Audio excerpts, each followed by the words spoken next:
الحمد لله نحمده ونستعينه ونستغفره ونؤمن به ونتوكل عليه ونعوذ بالله من شرور أنفسنا ومن سيئات أعمالنا من يهده الله فلا مضل له ومن يضلله فلا هادي له ونشهد أن لا إله إلا الله وحده لا شريك له ونشهد أن سيدنا ومولانا محمدا عبده ورسوله أما بعد فقد قال الله تبارك وتعالى في القرآن المجيد والفرقان الحميد فأعوذ بالله من الشيطان الرجيم بسم الله الرحمن الرحيم يا أيها الذين آمنوا أطيعوا الله وأطيعوا الرسول وأولي الأمر منكم فإن تنازعتم في شيء فردوه إلى الله والرسول آمنت بالله صدق الله المولانا العظيم وصدق رسوله النبي الأمين المتين الكريم ونحن على ذلك لمن الشاهدين والشاكرين والحمد لله رب العالمين.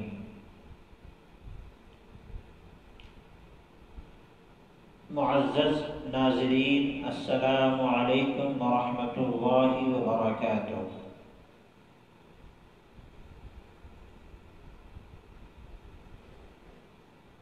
قبل اس کے کہ کچھ گفتگو شنید کی جائے، آئیے ہم اور آپ مل کر نہایت ہی عقیدت و احترام کے ساتھ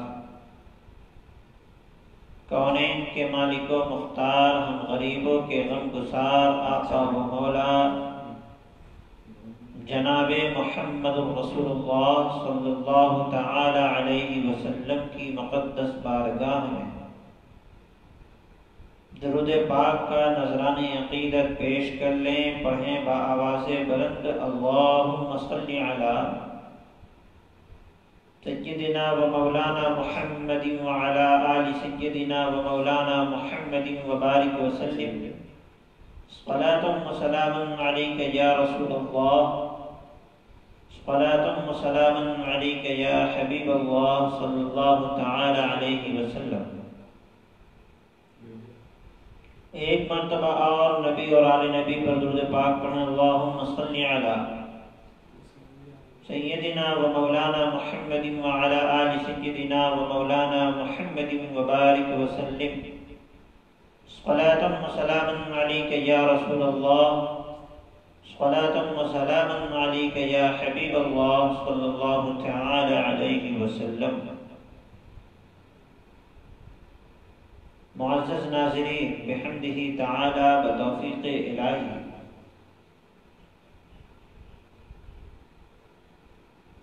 آج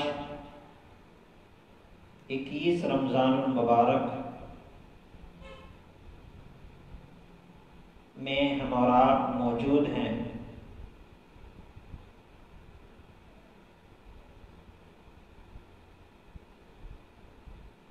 جیسا کہ آپ کو معلوم ہے کہ آج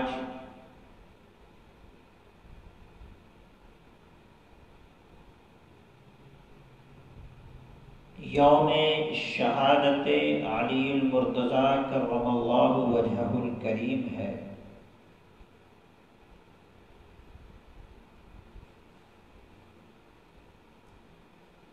تو اسی مناسبت سے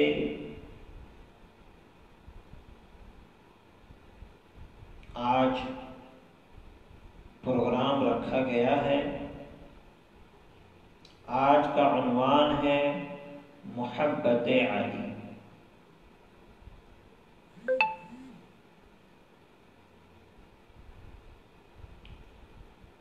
میں چاہتا ہوں کہ گفتگو شروع کرنے سے پہلے کچھ اشعار حضرت علی کی بارگاہ میں خراج عقیدت کے طور پر پیش کر دوں۔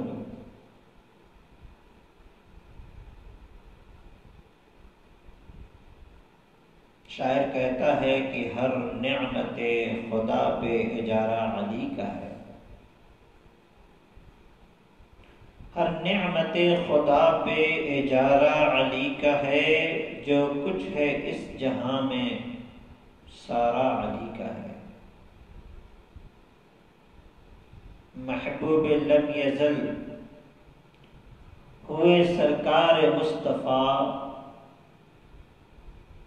محبوب لم یزل ہوئے سرکار مصطفیٰ، محبوب مصطفیٰ ہے جو پیارا علی کا ہے۔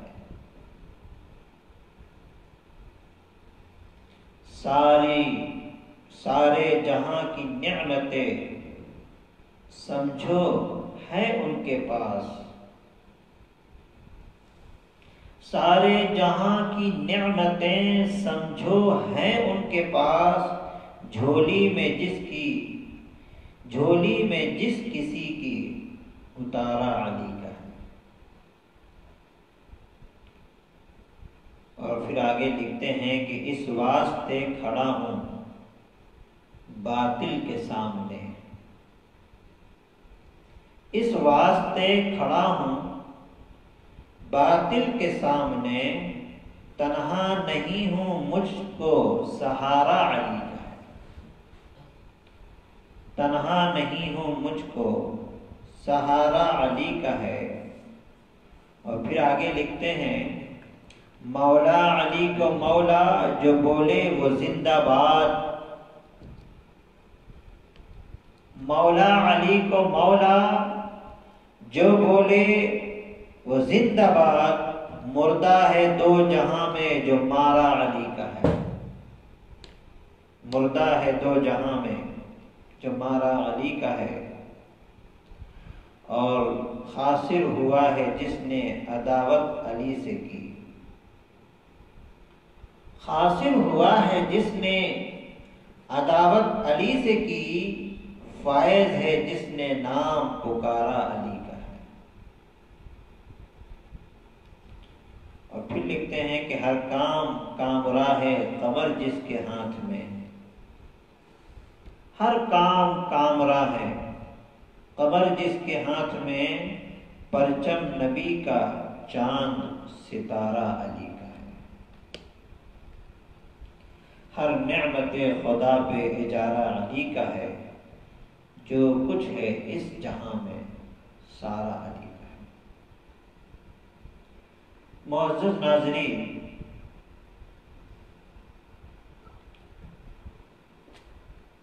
بڑی تیزی کے ساتھ ہم آپ سے عرض کرنا چاہتے ہیں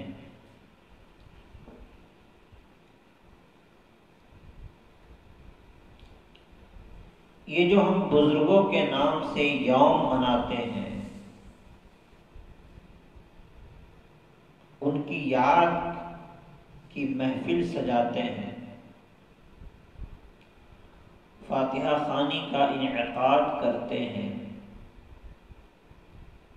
لوگوں کو بلاتے ہیں، خود بھی نعت و منقبت پڑھتے ہیں اور دوسروں سے بھی پڑھواتے ہیں، اور پھر تقاریر بھی کرواتے ہیں، سلام و دعا کی محفلیں سجتی ہے۔ تو جو بھی یہ عمل ہم کر رہے ہیں، یہ سارا عمل نبی کی سنت ہے۔ آقا کریم صلی اللہ علیہ وسلم خود اپنی نعت سنا کرتے تھے، حضرت علی، حضرت حسان بن ثابت رضی اللہ تعالیٰ عنہ کو منبر پر بیٹھا کر کے کہا کرتے کہ پڑھو میری نعت۔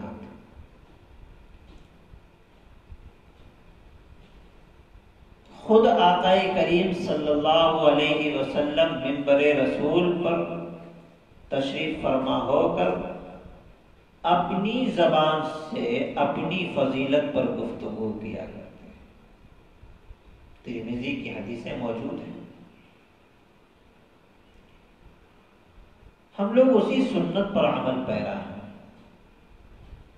اپنے بزرگوں کی یاد میں بیٹھتے ہیں، ان کی یاد میں محفلیں منعقد کرتے ہیں، ان کی یاد میں نعت و منقبت پڑھتے ہیں، فیوز و برکات حاصل کرنے کے لیے۔ آپ لوگ جہاں کہیں بھی یہ میرا پیغام سن رہے ہیں،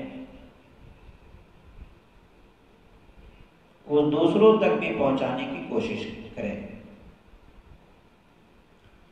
قرآن کریم میں اللہ رب العزت نے ارشاد فرمایا، یا ایھا الذین آمنوا اطیعوا اللہ واطیعوا الرسول واولی الامر منکم،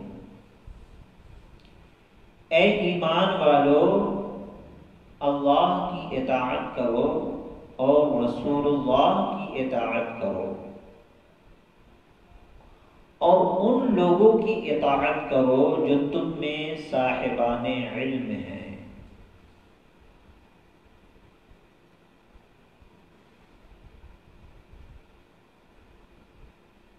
یعنی پیروی اللہ کی کرنی ہے، پیروی رسول اللہ کی کرنی ہے۔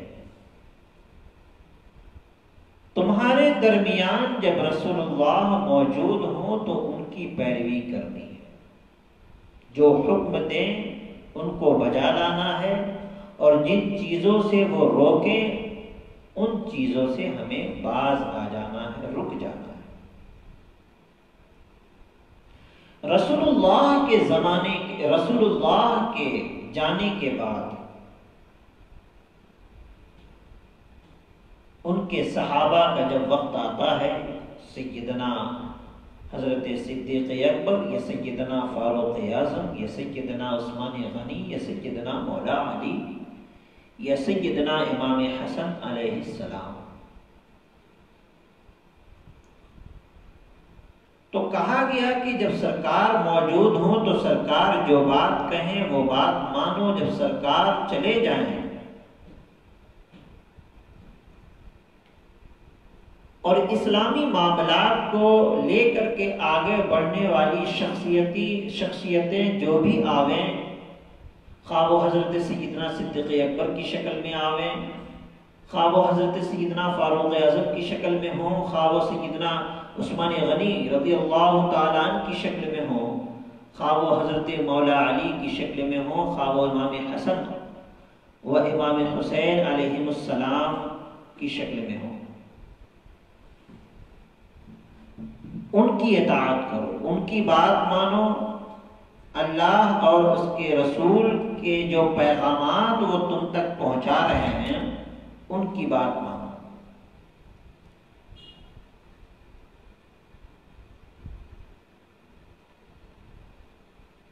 اسی وجہ سے حضرت سیدنا صدیق اکبر رضی اللہ تعالی عنہ نے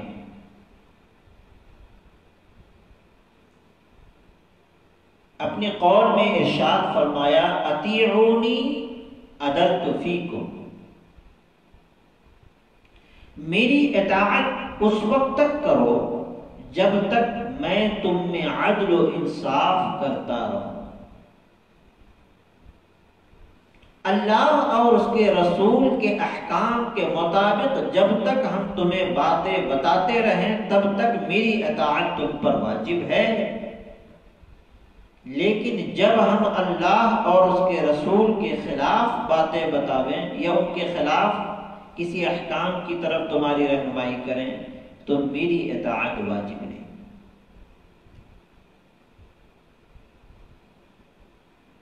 یہ سیدنا صدیق اکبر رضی اللہ تعالی عنہ کا قول ہے۔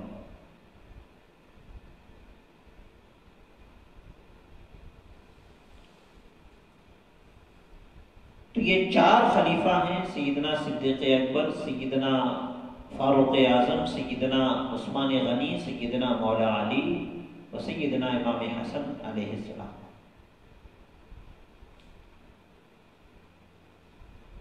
تین خلیفہ کے بعد چوتھے میں حضرت مولا علی کی باری آتی ہے۔ مولا علی کون ہے؟ یہ مولا علی آقا کریم صلی اللہ تعالی علیہ وسلم کے چچا زاد بھائی بھی ہیں اور آقا کریم صلی اللہ علیہ وسلم کے بہت چہیتے داماد بھی ہیں۔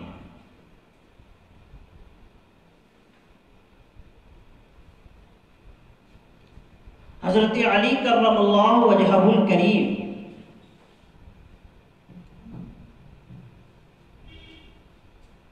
کے بارے میں روایت میں آتا ہے، اس حدیث کو امام ترمذی نے اپنی کتاب میں روایت کیا ہے، عن ابی حمزہ رجل من الانصار قال سمعت زید بن ارقم یقول اول من اسلم علی۔ حضرت ابی حمزہ سے روایت ہے، انصاری میں سے ایک شخص جو انہوں نے کہا کہ میں نے نبی کریم میں نے سنا زید بن ارقم کو کہتے ہوئے کہ سب سے پہلے اسلام لانے والے حضرت علی کی ذات ہے۔ روایت مختلف ہے اسلام لانے کے تعلق سے، سب سے پہلے اسلام لانے کے تعلق سے روایت مختلف ہے۔ کسی روایت میں آتا ہے کہ سب سے پہلے اسلام لانے والی شخصیت حضرت سیدنا ابو بکر صدیق رضی اللہ تعالی۔ کسی روایت میں آتا ہے کہ سب سے پہلے اسلام لانے والی شخصیت حضرت مولا علی کرم اللہ وجہہ الکریم ہے، اور کسی ایک روایت میں یہ بھی آیا ہے کہ سب سے پہلے اسلام لانے والی خاتون حضرت خدیجہ الکبریٰ رضی اللہ تعالی عنہا ہے۔ لیکن ان تینوں روایتوں میں تطبیق دی گئی ہے۔ مردوں میں سب سے پہلے اسلام لانے والے حضرت سیدنا صدیق اکبر رضی اللہ تعالی عنہ، تطبیق اس طور پر دی گئی ہے کہ مردوں میں سب سے پہلے اسلام لانے والے حضرت سیدنا صدیق اکبر رضی اللہ تعالی، عورتوں میں سب سے پہلے اسلام قبول کرنے والی خاتون حضرت خدیجہ الکبریٰ رضی اللہ تعالی عنہ، اور بچوں میں سب سے پہلے اسلام قبول کرنے والے حضرت علی المرتضیٰ کرم اللہ وجہہ الکریم ہے۔ آپ 10 سال کے تھے، آپ نے اسلام قبول کیا۔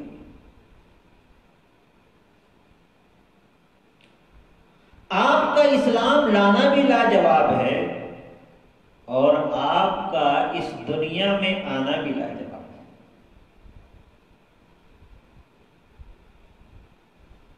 آپ خدا کے گھر میں پیدا ہوئے، جوف کعبہ میں پیدا ہوئے، کعبے کے اندر میں پیدا ہوئے، اور آپ کی شخصیت وہ شخصیت ہے کہ جب آنکھ کھلی تو سب سے پہلے جس ذات کو دیکھا وہ جناب محمد رسول اللہ صلی اللہ علیہ وسلم،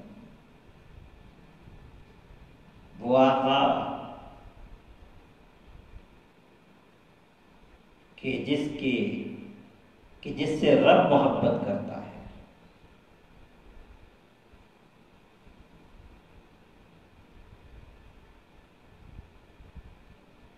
کہ جس کے وجود کے صدقے میں کائنات کو وجود ملی ہے، کائنات کو وجود بخشا گیا ہے، کائنات کو پیدا کیا گیا ہے، وہ نبیوں کا امام، وہ شفیع المذنبین،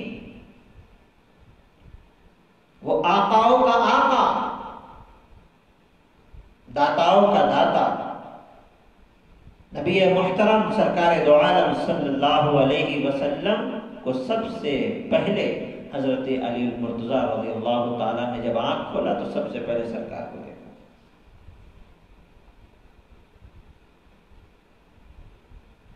اور اسلام قبول کیا 10 سال کی عمر میں حضرت علی المرتضیٰ کرم اللہ وجہہ الکریم۔ دوسری روایت میں آتا ہے، امام طبرانی نے اپنی معجم الکبیر میں روایت کیا ہے، عن عبداللہ ابن مسعود رضی اللہ عنہ عن رسول اللہ صلی اللہ علیہ وسلم عن انس بن مالک قال بعث النبی صلی اللہ علیہ وسلم یوم الاثنین وصلی علیہ یوم الثلاثاء۔ نبی کریم صلی اللہ علیہ وسلم سوموار کے دن مبعوث ہوئے اور منگل کے دن آقا کریم صلی اللہ علیہ وسلم اور منگل کے دن حضرت علی المرتضیٰ کرم اللہ وجہہ الکریم نے نماز ادا کی۔ قبول اسلام کے حوالے سے نبی کریم صلی اللہ علیہ وسلم نے اللہ کا پیغام اور اللہ کی وحدانیت کے تعلق سے جیسے ہی اعلان فرمایا فوراً سے تصدیق کرنے والے حضرت علی المرتضیٰ کرم اللہ وجہہ الکریم۔ آقا ایک روایت میں یہ بھی آتا ہے کہ نبی کریم صلی اللہ علیہ وسلم کے ساتھ حضرت علی کو جناب ابو طالب نے دیکھا نماز پڑھتے ہوئے۔ جب نماز سے فارغ ہوئے تو کہا بیٹا یہ تم کیا کر رہے تھے؟ حضرت علی المرتضیٰ کرم اللہ وجہہ الکریم نے فرمایا یہ میں نماز پڑھ رہا تھا اپنے پیغمبر کے ساتھ۔ تو کہا کیا تم نے اسلام قبول کر لیا؟ ان کے والد نے پوچھا، جناب ابو طالب نے پوچھا کیا تم نے اسلام قبول کر لیا ہے؟ حضرت علی المرتضیٰ کرم اللہ وجہہ الکریم نے ارشاد فرمایا جی ہاں میں نے اسلام قبول کر لیا ہے۔ اس پر جناب ابو طالب کا جواب یہ تھا کہ جن کے دامن کو تم نے پکڑا ہے اس کو مضبوطی سے پکڑے رکھنا، اس کو چھوڑنا نہیں۔ جناب ابو طالب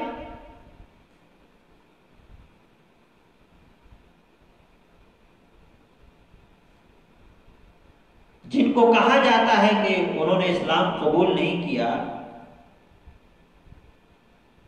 وہ یہ کہہ رہے ہیں کہ جن کے دامن کو تم نے پکڑا ہے اس کو مضبوطی سے پکڑے رکھو۔ اب جس کے دل میں محبت نہیں ہوگی اسلام کی، جس کے دل میں رسول اللہ کی محبت میں کمی ہوگی، اسلام کی محبت میں کمی ہوگی، وہ ایسی بات کیسے کہہ سکتا ہے؟ بہرکیف تو حضرت علی المرتضیٰ کرم اللہ وجہہ الکریم اسلام قبول کرنے والی شخصیتوں میں پہلا نمبر ان کا آتا ہے۔ مولا علی کا بہت بڑا مقام ہے۔ حضرت علی کرم اللہ وجہہ الکریم کے رشتے کا انتخاب کسی اور نے نہیں کیا، خود اللہ تبارک و تعالی نے کیا ہے۔ روایت میں آتا ہے عن عبداللہ بن مسعود رضی اللہ عنہما عن رسول اللہ صلی اللہ علیہ وسلم قال ان اللہ امرنی ان ازوج فاطمة من علی الجن۔ آقا کریم صلی اللہ علیہ وسلم نے ارشاد فرمایا کہ بے شک اللہ نے مجھے حکم دیا ہے کہ میں فاطمہ کا نکاح علی سے کروں۔ گویا کہ علی کے نکاح کا انتخاب کسی بندے نے نہیں کیا، خود رب تبارک و تعالی نے کیا۔ اور دوسری روایت میں حضرت انس رضی اللہ تعالیٰ عنہ سے روایت ہے، انہوں نے کہا کہ بینما رسول اللہ صلی اللہ علیہ وسلم فی المسجد اذ قال صلی اللہ علیہ وسلم بعلی هذا جبریل یخبرنی ان اللہ عز وجل زوجک واوحى الى شجرة طوبى ان انثری علیہم الدر والیاقوت فنشرت عليهم الدر والياقوت فابتدرت إليه حور العین۔ حضرت انس رضی اللہ تعالیٰ عنہ سے روایت ہے، انہوں نے کہا کہ ہمارے درمیان سرکار دو عالم صلی اللہ علیہ وسلم مسجد میں تشریف فرما تھے کہ آپ صلی اللہ علیہ وسلم نے حضرت علی سے فرمایا، دیکھو یہ جبرائیل ہیں جو مجھے خبر دے رہے ہیں کہ بے شک اللہ تبارک و تعالیٰ نے حکم فرمایا ہے کہ آپ کا نکاح فاطمہ سے کر دیا جائے، فاطمہ سے کر دیا جائے۔ یا مجھے خبر دے رہے ہیں کہ اللہ تبارک و تعالیٰ نے آپ کا نکاح فاطمہ سے کر دیا، زوجک فاطمہ تھا۔ وَأَشْهَدَ عَلَى تَزْوِيجِكَ 40,000 مَلَكٍ، سبحان اللہ۔ اور صرف آپ کا نکاح فاطمہ سے نہیں کیا، بلکہ آپ کے نکاح پر 40,000 فرشتے کو گواہ بنایا ہے، اور شجر طوبہ کو حکم دیا ہے کہ ان کے اوپر موتی برسائی جائے۔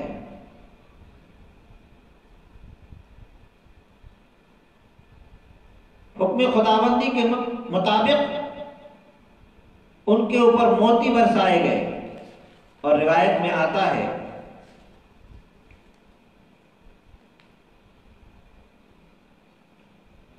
کہ ان کے درمیان جو چیزیں بانٹی گئی قیامت کے دن تک وہ اس سے لطف اندوز ہوتے رہیں گے، الی یوم القیامت۔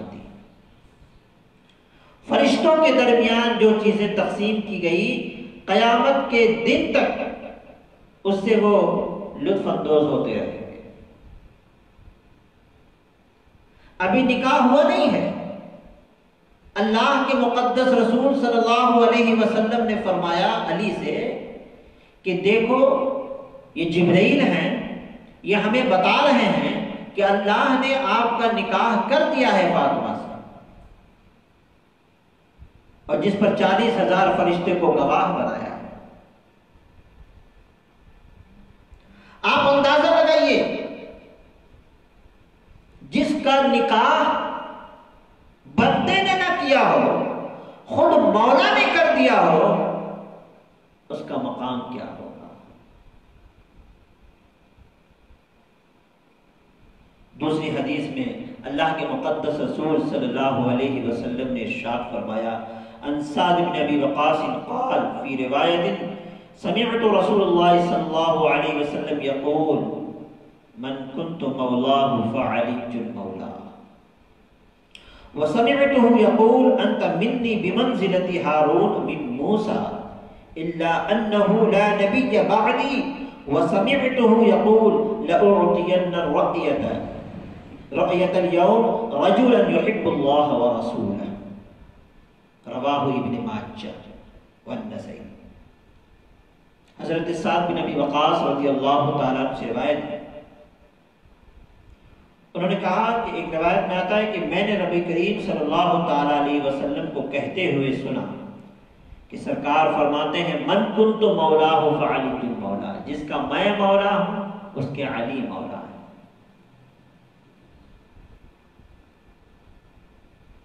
جو میری دوستی چاہتا ہے اسے چاہیے کہ علی کے قربت حاصل کرے،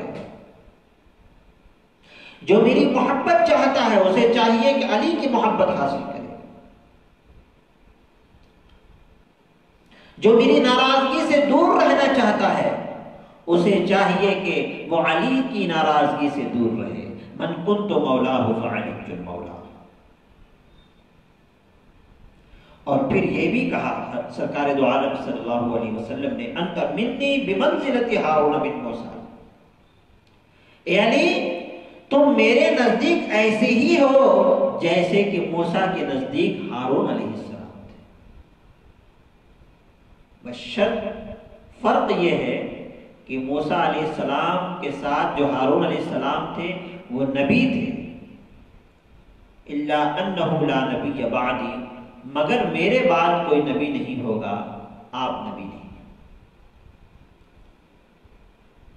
وسمعته يقول، غزوہ خیبر کے موقع پر اللہ کے رسول صلی اللہ علیہ وسلم نے ارشاد فرمایا لَأُعْطِيَنَّ الرَّأْيَةَ الْيَوْمَ، آج میں اسے جھنڈا عطا کروں گا یحب اللہ ورسولہ، جو اللہ اور اس کے رسول سے بے پناہ محبت کرتا ہے۔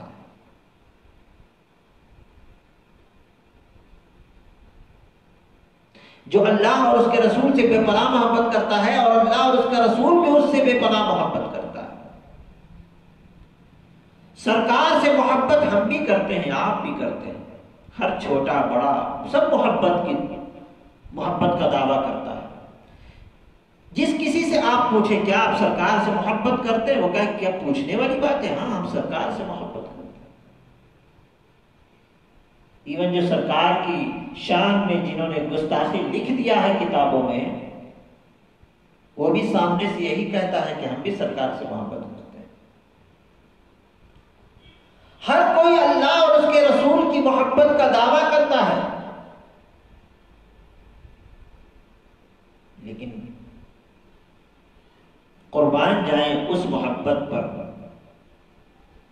ہماری محبت پر کوئی گواہ نہیں ہے، لیکن قربان جائیں اس محبت پر کہ جس محبت پر خود سرکار دو عالم صلی اللہ علیہ وسلم گواہ ہو جائیں کہ یہ وہ ہیں کہ جو مجھ سے محبت کرتے ہیں، یہ وہ ہیں جو اللہ سے محبت کرتا ہے۔ یعنی جس کی محبت پر اللہ اور اس کا رسول گواہ ہو جائے کہ علی وہ ہیں جو اللہ اور اس کے رسول سے محبت کرتے ہیں، تو بتائیے ان کا مقام کیا ہوگا؟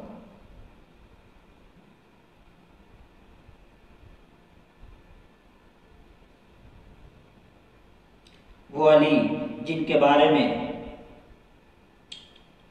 اللہ کے مقدس رسول صلی اللہ علیہ وسلم نے ایک موقع پر ارشاد فرمایا انا مدینۃ العلم وعلی بابها، میں علم کا شہر ہوں اور علی ان کے دروازے۔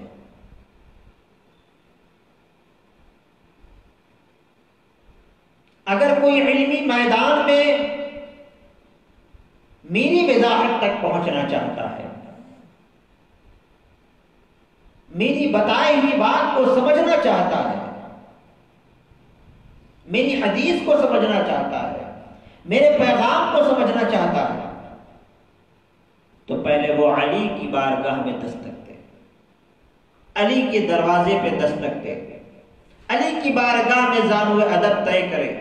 یہی وجہ ہے کہ علم کے میدان میں حضرت علی المرتضیٰ کرم اللہ وجہہ الکریم نے جو کارنامہ انجام دیا ہے وہ کسی نے نہیں دیا۔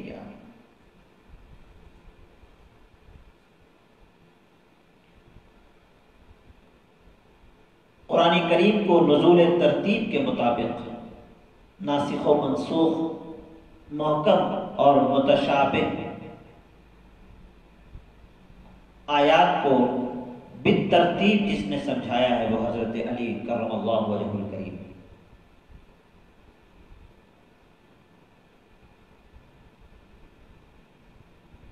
اس کے علاوہ بہت ساری چیزوں کو حضرت علی کرم اللہ وجہہ الکریم نے لوگوں کے سامنے رکھا۔ علم نحو کی بنیاد حضرت علی کرم اللہ وجہہ الکریم نے رکھی، علم صرف کی بنیاد حضرت علی کرم اللہ وجہہ الکریم نے رکھی۔ حضرت علی کرم اللہ وجہہ الکریم کی دراندیشی تھی، حضرت علی جانتے تھے کہ یہ زمانہ عربی کا زمانہ ہے، ہم جس جگہ پیدا ہوئے ہیں عرب کی زمین پر پیدا ہوئے ہیں، ہماری زبان عربی ہے، ہم کو عربی سمجھانے کی ضرورت نہیں، الحمدللہ ہماری زبان عربی ہے، سرکار جو بولتے ہیں بحمدی تعالیٰ اس کو ہم سمجھتے ہیں، لیکن جن کی زبان عربی نہیں ہوگی وہ اس زبان کو کیسے سمجھیں گے؟ تو اس فکر کو ملحوظ نظر رکھتے ہوئے حضرت علی کرم اللہ وجہہ الکریم نے علم نحو کی بنیاد ڈالی، علم صرف کی بنیاد ڈالی، علم بلاغت کو سمجھایا۔ یہی وجہ ہے کہ جب کسی حدیث کو سمجھنا ہوتا، قرآنی آیات کی باریکیوں کو سمجھنا ہوتا، ناسخ و منسوخ کے احکامات کو سمجھنا ہوتا، محکم اور متشابہ کے احکامات کو سمجھنا ہوتا، تو لوگ حضرت علی کی بارگاہ میں زانو ادب طے کرتے، اس لیے کہ حضرت علی کے اوپر نبی کا فیضان بول رہا تھا، حضرت علی کی زبان پر نبی کی زبان بولتی تھی، حضرت علی کی زبان پر اللہ بولا کرتا تھا، اور فیضان رسول اور فیضان الہی پھوٹ پھوٹ کر حضرت علی کرم اللہ وجہہ الکریم پر برستے تھے، اور اسی فیضان کی برکت سے حضرت علی علمی فیضان کو جاری کر رہے تھے۔ آقا کریم صلی اللہ علیہ وسلم نے اس لیے ارشاد فرمایا انا مدینۃ العلم وعلی بابها، میں علم کا شہر ہوں، علی اس کے دروازے ہیں۔ میں عرض کرنا چاہتا ہوں جو لوگ علی کی شان میں گستاخی کرتے ہیں، جو لوگ علی کی شان میں الٹے پلٹے الفاظ بولتے ہیں، میں دعوے کے ساتھ کہہ سکتا ہوں وہ علم شرع کو نہیں سمجھ سکتے، وہ شریعت محمدی کو نہیں سمجھ سکتے۔ اہل بیت اطہار کے گھرانے سے اگر علم کے کوٹلی کو ہٹا لیا جائے، علم کے سیلاب کو ہٹا لیا جائے، اہل بیت اطہار کے گھرانے سے علم کے کارنامے کو اگر مائنس کر دیا جائے، میں دعوے کے ساتھ کہہ سکتا ہوں کہ کوئی بھی شریعت محمدی صلی اللہ علیہ وسلم کو نہیں سمجھ سکتا۔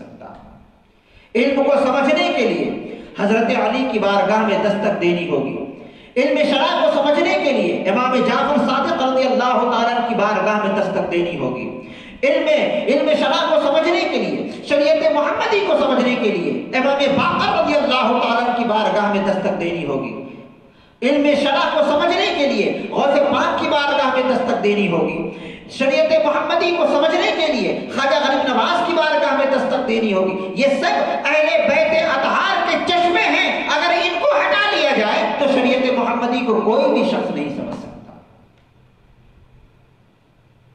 یہ آپ کی بارگاہ سے چشمے پھوٹے ہیں، علم کے چشمے پھوٹے سرکار سیدنا علی مرتضیٰ کی بارگاہ سے پھوٹے، علم کا فیضان آپ کی بارگاہ سے جاری ہوا ہے۔ اس لیے علم شرع اور شریعت محمدی کو سمجھنے کے لیے علی کے گھرانے کو ساتھ رکھنا ہوگا۔ کسی بھی بڑے عالم کے علمی کارنامے کو دیکھ لیجئے، وہ اہل بیت اطہار سے اپنے دامن کو نہیں توڑا ہے بلکہ جوڑ کے رکھا ہے اہل بیت اطہار سے۔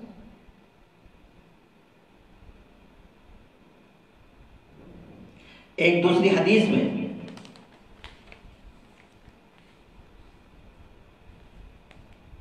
حضرت عمار بن یاسر رضی اللہ تعالیٰ عنہ سے روایت، انہوں نے کہا کہ رسول اکرم صلی اللہ علیہ وسلم نے ارشاد فرمایا جس نے ایمان لایا اور میری صداقت کی تصدیق کی اور میری تصدیق کی، علی بن ابی طالب کی ولایت کی تصدیق کی،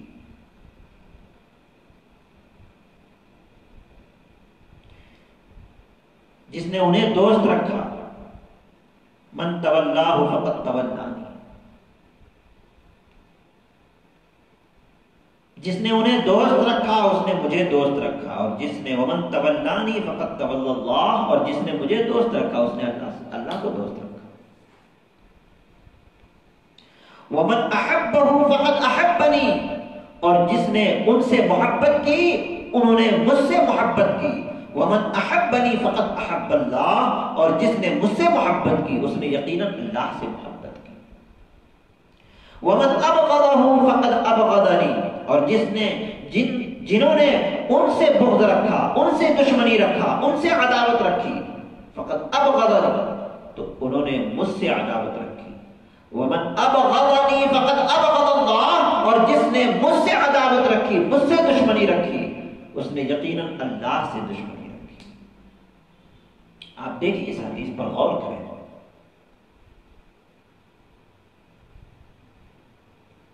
ایک دوسرے کے معاملات سے اللہ نے جوڑ دیا ہے معاملات کو، لڑیاں جوڑ دی ہیں. اگر تم نے حضرت علی کو ناراض کیا تو میرے محبوب کو ناراض کیا، اور اگر تم نے میرے محبوب کو ناراض کیا تو تم نے مجھ کو ناراض کیا. اللہ تبارک و تعالی نے اپنی محبت کا مدار، اپنی ناراضگی کا مدار اپنے محبوب کی محبت و ناراضگی کو بتایا ہے.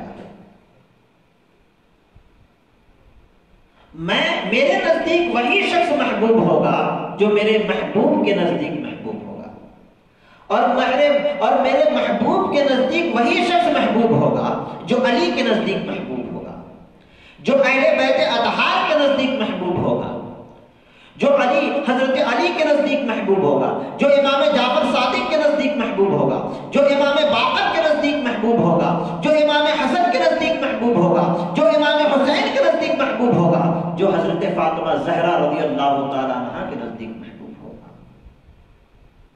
یعنی اللہ نے اپنی محبت و ناراضگی کا مدار اپنے محبوب کی محبت و ناراضگی پر رکھا ہے.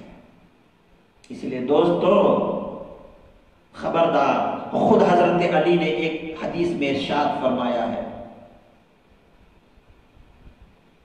کہ مجھ سے محبت وہی شخص کرے گا جو مومن ہوگا، جو منافق ہوگا وہ مجھ سے محبت نہیں کرے گا. یعنی علی سے بغض اس بات کی علامت ہے کہ وہ منافق ہے. حضرت علی کرم اللہ وجہہ الکریم کی شان میں گستاخی کرنا اس بات کی نشانی ہے کہ وہ منافق ہے، وہ مسلمان نہیں ہے.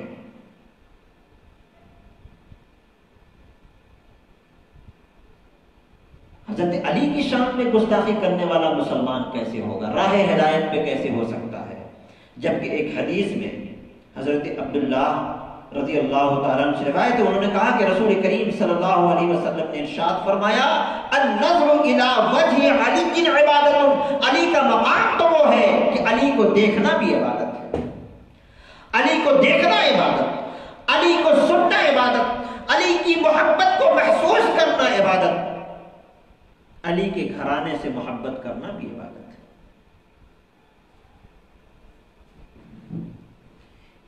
حضرت امام حاکم نے اپنی مستدرک میں روایت کیا ہے، امام طبرانی نے اپنے المعجم الکبیر میں روایت کیا ہے. اس کو حضرت علی مرتضیٰ کرم اللہ وجہہ الکریم کا مقام بہت بلند ہے. سرکار دو عالم صلی اللہ علیہ وسلم کے چچا زاد بھائی تھے حضرت علی. آپ کو پتا ہوگا اسلام کی سب سے پہلی جنگ کون سی ہے؟ غزوہ بدر. غزوہ بدر میں حضرت علی المرتضیٰ کرم اللہ وجہہ الکریم کی عمر 25 سال کی تھی.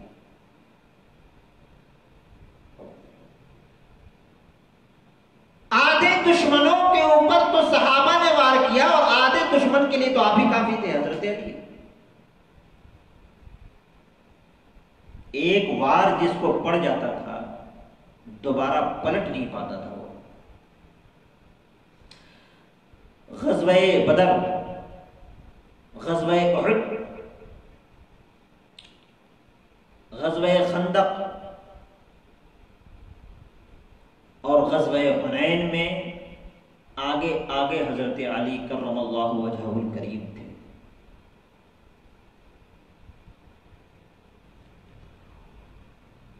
اور آپ کی محبت اور آپ کا انصاف اس قدر بلند تھا، آپ کی رواداری اس قدر بلند تھی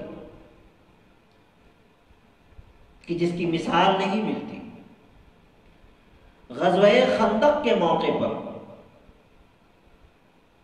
حضرت علی کرم اللہ وجہہ الکریم ایک دشمن کے سینے پر آپ چڑھ گئے اور اس کو قتل کرنا چاہ رہے تھے کہ اس دشمن نے اپنا لحاف حضرت علی کے چہرے پر پھینک دیا. آپ غصے میں آئے اور غصے کے عالم میں آپ اس کے سینے سے اتر گئے. یہ گمان کرتے ہوئے کہ غصے کے عالم میں کہیں خواہشات نفس نہ حاوی ہو جائے، رضا الہی سے ہم دور نہ ہو جائیں۔ اگر ہم ابھی اس وقت قتل کریں گے تو خواہشات نفس داخل رہے گا، رضا الہی دور ہو جائے گا، اس لیے آپ اتر گئے اور تھوڑی دیر کے بعد پھر اس کو قتل کیا۔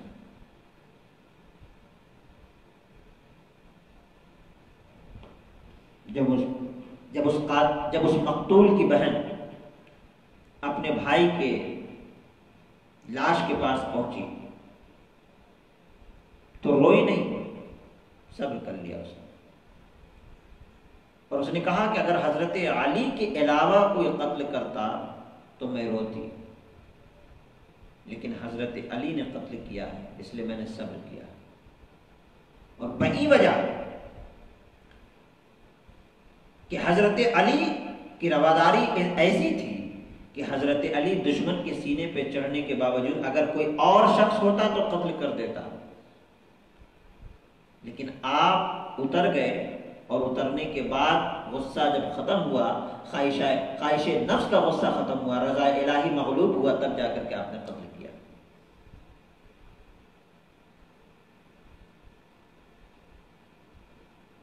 تو یہ حضرت علی کرم اللہ وجہہ الکریم کی رواداری۔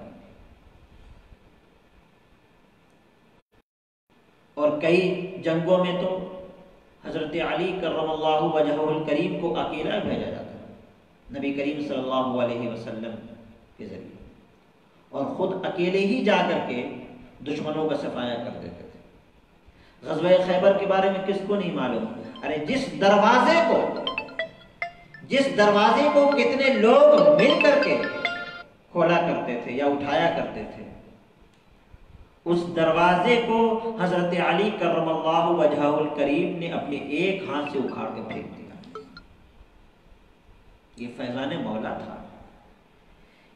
ان سے پوچھا گیا کہ ایسا کیسے ہو سکتا ہے کہ آپ نے ایک ہاتھ سے اٹھا کر پھینک دیا؟ تو حضرت علی کرم اللہ وجہہ الکریم نے ارشاد فرمایا یہ رب کا فیضان تھا، یہ رب کی عطا تھی، یہ رب کی دی ہوئی طاقت ہے کہ جس طاقت کی بنیاد پر ہم نے ایک ہاتھ سے خیبر کے دروازے کو اکھاڑ کر پھینک دیا۔ اس لیے لوگوں، حضرت علی سے محبت، حضرت علی کی محبت کو اپنے دل میں جگا دو اور بے پناہ محبت کرنے کی کوشش کرو۔ وہ محبت صرف زبانی محبت نہیں بلکہ قولی اور فعلی محبت ہونی چاہیے۔ زبانی محبت کا دعویٰ تو بہت لوگ کرنے والے ہیں، ہر کوئی کہتا ہے کہ میں علی سے محبت کرتا ہوں۔ محبت کرنے والوں میں بھی بہت سارے ہیں، بغض رکھنے والوں میں بھی بہت سارے ہیں۔ تو بغض والوں کی تو بات ہی مت پوچھیے، وہ تو مسلمان ہی نہیں۔ لیکن محبت کرنے والوں میں بھی ہر کوئی کہتا ہے کہ ہم علی سے محبت کرتے ہیں۔ لیکن یاد رکھیں، بہترین محبت کرنے والا وہ شخص ہوگا کہ جس کی محبت پر علی گواہ ہو جائے کہ یہ وہ شخص ہے جو مجھ سے محبت کرتا ہے، کہ جس طریقے سے علی کی محبت پر سرکار خود گواہ ہو گئے کہ علی وہ ہیں جو مجھ سے محبت کرتے ہیں۔ اللہ خود گواہ ہو جاتا ہے کہ علی وہ ہیں جو مجھ سے محبت کرتے ہیں۔ تو ایسی محبت ہونی چاہیے۔ تو حضرت علی کے اقوال سے محبت ہونی چاہیے، حضرت علی کے افعال سے محبت ہونی چاہیے۔ حضرت علی کے اقوال بہت سارے ہیں۔ حضرت علی نے یہ بھی فرمایا ہے کہ محبت کرنے والوں کو فراموش مت کرو۔ محبت کرنے والے لوگ کم ملتے ہیں، عداوت رکھنے والے لوگ زیادہ ملتے ہیں۔ عداوت رکھنے والوں کو آپ کو ڈھونڈنا نہیں پڑے گا، محبت رکھنے والوں کو ڈھونڈنا پڑتا ہے۔ اس لیے محبت کرنے والوں کو فراموش مت کرو، اپنی کوشش سے زیادہ کی تمنا مت رکھو، قناعت پسندی اختیار کرو۔ اللہ نے جتنا ہمیں عطا کیا ہے اپنی کوشش کے ساتھ اسی پر صبر کر کے رہیں، اور اللہ جس بات کا ہم کو حکم دیتا ہے اس پر ہم عمل پیرا رہیں۔ آج کا ماحول کیا ہے؟ صبر کا پریبھاشا بدل دیا گیا ہے۔ جہاں پہ صبر کا مظاہرہ کرنا چاہیے وہاں صبر نہیں دکھتا، اور جہاں بہادری اور ہمت کا مظاہرہ کرنا چاہیے وہاں صبر دکھتا ہے، اور اس کو لوگ صبر کا نام دیتے ہیں۔ صحابہ کی تاریخ صحیح طور پہ انہوں نے پڑھا نہیں، ارے پہلے سے زیادہ لوگ مسلمانوں کے دشمن تھے، آج ہیں۔ اس زمانے میں تو مسلمانوں کے پاس ہتھیار کی بھی کمی تھی، باوجود اس کے ایمان کی طاقت کی بنیاد پر وہ جنگیں جیتا کرتے تھے، رسول اللہ کی محبت کی بنیاد پر وہ جنگیں جیتا کرتے تھے، حق و صداقت کی بنیاد پر وہ جنگیں جیتا کرتے تھے۔ آج ہمارے اندر سے، ہمارے معاشرے سے حق گوئی ختم ہو گیا ہے، ایمان کی حلاوت ختم ہو گئی ہے، محبت کی چاشنی ختم ہو گئی ہے، اخوت و محبت ختم ہو گئی، اخلاق دور دور چلا گیا، بزرگوں کی قربت ختم ہو گئی، اور اس کی جگہ نااہلوں کی قربت ہم نے حاصل کر لیا ہے۔ جو لوگ آپ کو راہ راست نہیں دکھا سکتے، جو لوگ گمراہ کر سکتے ہیں آپ کو، ان کی قربت کو ہم نے پسند کر لیا ہے۔ جن کی صحبت سے ہم بھٹک سکتے ہیں اور بھٹک رہے ہیں، ان کی صحبت سے ہم نے محبت کر لیا ہے۔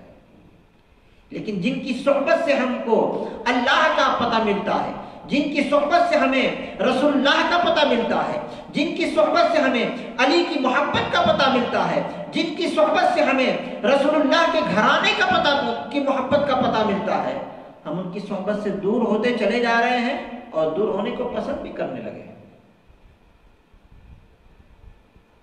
تو ایسے سچویشن میں آپ کمزور نہیں رہیں گے تو کیا بہادر رہیں گے؟ بہادر بننا ہے تو اپنے ایمان کو مضبوط بنائیے، اپنی محبت کو مضبوط بنائیے، اپنے تقوی اور پرہیزگاری کو بہتر بنائیے، اپنی نگاہوں کو نیچے رکھیے اور اپنے سر کو بلند رکھیے۔ محترم بالشان وہ شخص کہلاتا ہے جو اپنے سروں کو بلند رکھتا ہے اور اپنی نگاہوں کو نیچے رکھتا ہے۔ سر کو بلند اس لیے رکھتا ہے کہ میں اللہ کے سوا کسی سے نہیں ڈرتا، اور نگاہ کو نیچے اس لیے کرتا ہے کہ ایک شریف اور معزز انسان کی پہچان ہے کہ اس کی نگاہ غلط جگہ جانے سے بچے۔ اس لیے ایک مومن کی پہچان یہ ہونی چاہیے کہ وہ اللہ اور اس کے رسول سے حقیقی محبت کرے اور اللہ سے ڈرتا رہے اور اپنی نگاہ کو نیچے رکھے۔ یہی علی کی محبت کی بھی نشانی ہے، یہی علی کے گھرانے کی بھی محبت کی نشانی ہے۔ حضرت علی کرم اللہ وجہہ الکریم سن 40 ہجری 661 عیسوی کو 19 رمضان فجر کی نماز کے وقت نماز ہی کی حالت میں عبد الرحمن بن ملجم نے آپ پر وار کیا، اور اس زخم کی تاب نہ لا سکے۔ 2 دن کے بعد 21 رمضان مبارک کے مقدس تاریخ میں آپ رضی اللہ تعالیٰ کی شہادت ہو جاتی ہے۔ اور دیکھیے میانہ روی، دیکھیے حضرت علی کرم اللہ وجہہ الکریم کو کے اوپر جس نے وار کیا، امام حسن علیہ السلام کو آپ وصیت کرتے ہیں کہ اگر میں زندہ رہا تو میں اس کا اختیار رکھتا ہوں کہ میں اس کے ساتھ کیا کروں گا جس نے مجھ پر وار کیا، لیکن اگر میں زندہ نہیں رہا اور تم کو انصاف کرنے کا اختیار ملا تو یاد رکھو اس کے اوپر اتنا ہی ضرب لگانا جتنا اس نے مجھ پر ضرب لگایا ہے۔ کتنی مبارک نصیحت ہے حضرت علی کرم اللہ وجہہ الکریم۔ اور یہ کہہ کر کے آپ شہید ہوئے۔ جنازے کی نماز حضرت امام حسن علیہ السلام نے پڑھائی اور کوفہ میں آپ کو دفن کیا گیا۔ اللہ رب العزت کی بارگاہ میں دعا ہے کہ مولا کریم ہم سب کو اہل بیت اطہار سے محبت رکھنے کی توفیق عطا فرمائے اور انہی کی محبت میں جینے کی توفیق عطا فرمائے اور انہی کی محبت میں مرنے کی توفیق عطا فرمائے اور ان کے بتائے ہوئے راستے پر عمل کرنے کی توفیق عطا فرمائے۔ وما توفیقی الا باللہ، استغفر اللہ ربی من کل ذنب واتوب الیہ، لا الہ الا اللہ محمد رسول اللہ صلی اللہ تعالی علیہ وسلم، وما علینا الا البلاغ۔ السلام علیکم ورحمۃ اللہ۔